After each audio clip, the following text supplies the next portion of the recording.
Hello and welcome back to another video for Final Fantasy XIV with me, Meoni. This time I want to take a minute to talk about my predictions for this coming weekend's Tokyo Fanfest. So this is both what I think will actually happen and what I'd actually like to see happen. Firstly, the big elephant out of the room has to be Dancer. I don't personally think it could be much else than that.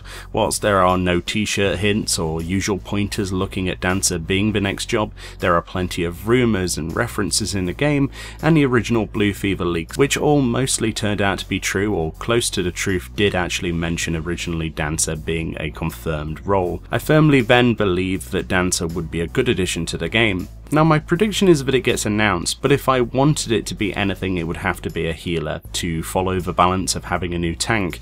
I think it makes perfect sense for the next role to be healer in that regard instead of a DPS. Now it could potentially be a ranged magic DPS. I would be very surprised if it was the case this time around.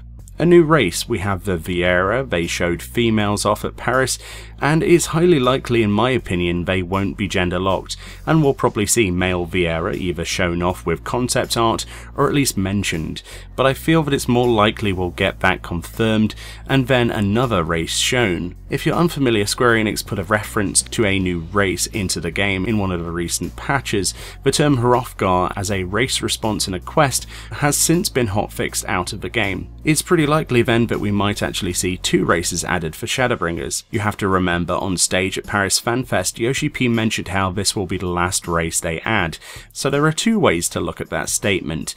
If indeed the Viera are gender locked to female only, then it's pretty likely that they would add a male only race at the same time, i.e. these Hrothgar, to sate people's hunger. So Hrothgar, if Blue Fever is anything to go by, were originally coined a Ronso look-alike that looked a little bit like a mountain lion type creature, probably with fur and horns. Could there be two races in 5.0?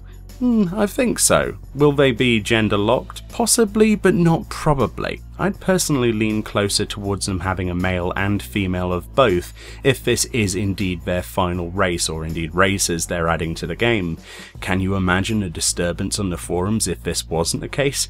Oof, and you thought the Blue Mage reaction was bad. The 8-man. This has to be shown off or at least mentioned. Like previous pre-expansion FanFest, usually you at least get the general idea of what the next 8-man raid will be. Now consider that we've had quite an array of interesting raids so far, and no matter what you thought about Omega, it did provide some interesting bosses and some cool mechanics that broke a few bones, and certainly some friendships along the way in Savage mode.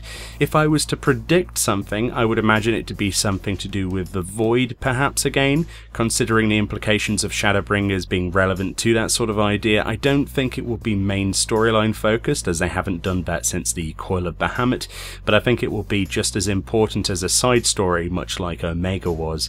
So I'd think that as a reaction to potentially issues with the other shards off of the source world, potentially something to do with those corrupted shards or something to do with the Void Scent invading. But what I would actually want to be the next 8-man, well, that would be something styled after another game. Since the 24-man is getting near references, why not make another reason to have imposing characters like Kefka in 14? The idea that bosses we thought were representations of storybook tales and legendary, potentially mythical beasts and creatures was absolutely awesome with Omega. Or you know, we could always throw some Final Fantasy VIII into the mix, the game that Square Enix has lost all of the code to supposedly and won't ever remake, unlike all of the others. Throw in a battle with Ultimecia somehow, and I'd be very happy indeed. Final Fantasy XV's crossover event has to have a mention. You can expect to see details on this, probably in the live letter section on day 2, and I think the keynote on day 1 will predominantly focus on 5.0 content. I would expect to see details about the fight itself, how their version of Garuda that we saw in 15's 14 crossover will be realised in our MMO, and what rewards we can expect other than the already known about Regalia 4-man car mount, which is all the hype. What I would want is for this to be like the Rathalos Extreme fight we encountered, a 4-man difficult encounter to grind out with different mechanics like the source game contents it's originally from. So possibly something to do with the Armiga system would be cool, or perhaps having link-up abilities in the fight with your other party members. That would be awesome. This is something I'm pretty hyped about, as you might already guess. Other predictions include information on New Game Plus, hopefully asked about in the Q&A section. I want to know if there are actually any rewards for the content itself, or if it's just purely to re-experience the storyline.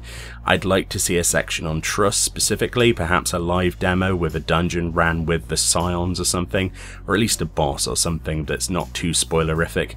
I think whilst this FanFest will have big announcements, I would hope in the form of Dancer or the reveal of non-gender locked races in particular, I don't think there will be much other than that for big surprises. Presumably we'll see more on the Ishgard housing and how the rebuilding effort would work. That's something I think they'll touch on quite a bit, but I think past those there will be a lot they'll keep quiet as to not spoil too much more of the expansion. Oh, and obviously the final trailer will be shown for certain, hopefully with some incredible reveals and shocking moments, much like what we got with Y'shtola in that Paris trailer.